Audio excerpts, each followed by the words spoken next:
So thanks for joining us, Anthony. We've put you on the spot today because of all the councils that we travel to, Banana Regional Council seems to have one of the most diverse operations workforce. Can you start by giving us a bit of an overview of the composition of your workforce? The Water Services Department is about 45, hovering around that mark. We've added a few lately in the maintenance and construction area, but we have got, I guess, known for a bit of a culturally diverse workforce. That's including a senior engineers. One's a Sri Lankan, and we have a Iranian lady looking after our treatment side of things now. Going back 18 months ago, we had a Chinese gentleman, a couple of Indians, and we've also got a guy from El Salvador. So it makes for, and that's just in the office, so that makes for a pretty interesting mix. Was there any particular reason or any way that developed? Was it a specific strategy or has it just evolved? I think it's more just evolved, but we've been open to accepting, I guess, people from other cultures out of necessity, I guess. We're in the middle of a mining area, resource area, that we're competing against much higher pays.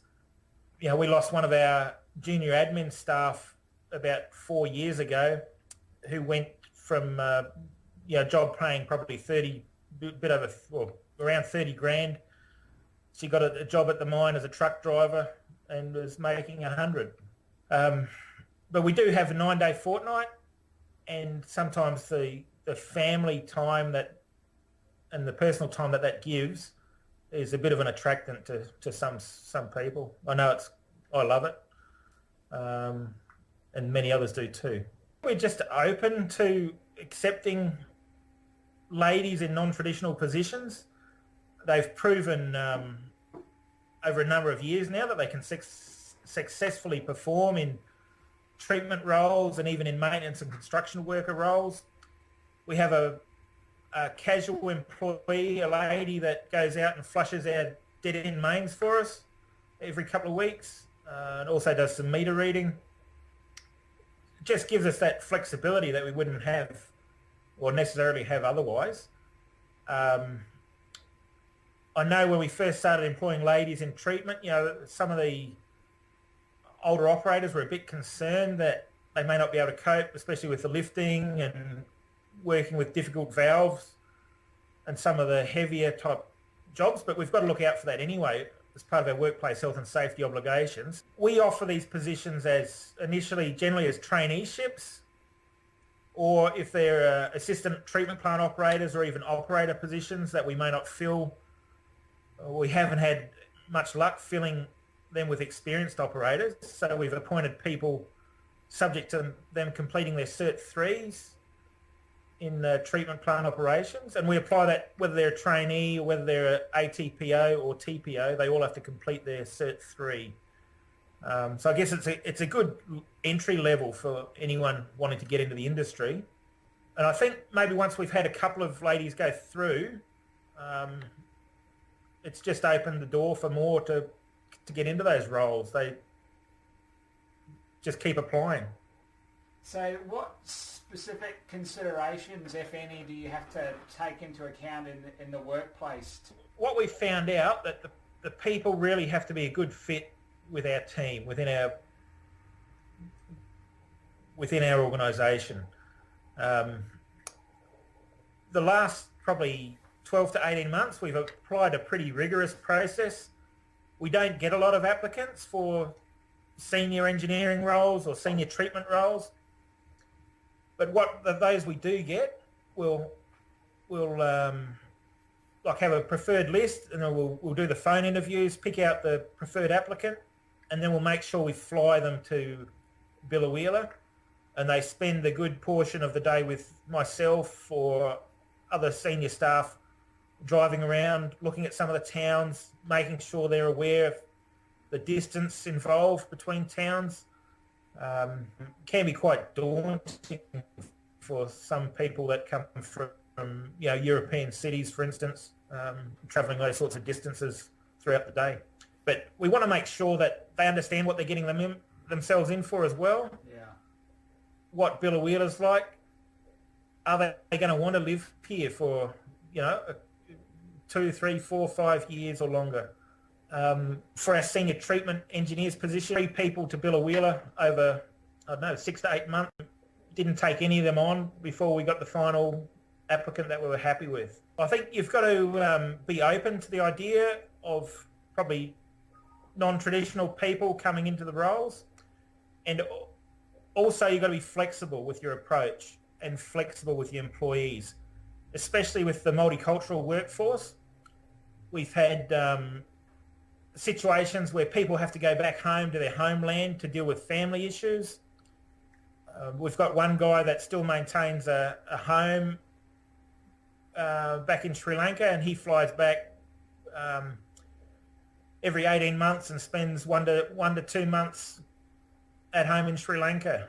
And I know one of our staff have to go back to the Middle East for a month at Christmas time just for personal reasons. So we wear that and just try and be flexible. We know it's going to make it harder for us in the short term, but we're trying to build some loyalty, I guess, with these people. And we found that they do tend to pay us back. Okay. How's it affected the culture of your team? Well, the morning teas are pretty good. We don't think about it that much, not within the water and sewage section. We seem to be used to it now. Certainly technical report writing can be an issue at times for some of these people. I think the difficulty in just writing in that technical style for some of the multicultural people is difficult. So we have to spend a bit of extra time there, but we've got to weigh that up against the other skills that they bring. And certainly on the ground with our most recent employee, the Iranian lady, Simon, she's just brings so much treatment knowledge to that position and mentoring opportunities for staff. It's phenomenal. So we're really fortunate to be able to employ her in our organisation. She come from, I don't know what they call it, but Iranian Water, where they've got an employee workforce of 6,000 people, and their treatment plants are just massive. They make Prospect at Sydney look small. So she's come from that environment into our smaller treatment plants, and it's a challenge for her as well, but she's learning new things, and we're learning from her, so it's fantastic. Yeah, one of the things I should mention is that we've had great success with undergraduate work experience students. People have been multicultural students that have been unable to get a foot in the door elsewhere. One had completely completed his degree and not able to find work in engineering. They really did bring some skills quickly to our organisation. We've been unable to recruit a designer or a technical person that we can use in that type of the role, or network modeller. But we've been able to use these guys with their, they come out of uni with great software knowledge these days. They can use CAD and quickly adapt. They do have some network modelling experience and they're able to quickly adapt the programs that we've used. And within, 4 to 6 weeks, we're really getting some good productive output with a bit of mentoring.